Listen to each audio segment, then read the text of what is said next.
பல்வேறு சங்கங்கள் தங்களுடைய பல்வேறு கோரிக்கைகளை தெரிவித்திருக்கிறார்கள்.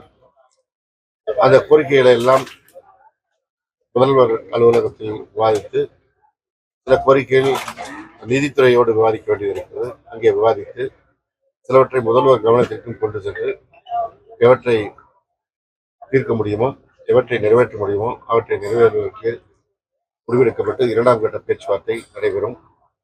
அந்த 2ஆம் கட்ட பேச்சுவார்த்தைக்கு பிறகு இந்த ஊதிய ஒப்பந்தம் நிறைவேற்றுவதற்கான நடவடிக்கை எடுக்கப்படும். இதில் பேசிய பலருமே விரைவாக இந்த ஒப்பந்தத்தை முடிக்க வேண்டும் என்ற தங்களுடைய விருப்பத்தை தெரிவித்திருக்கின்றார்கள்.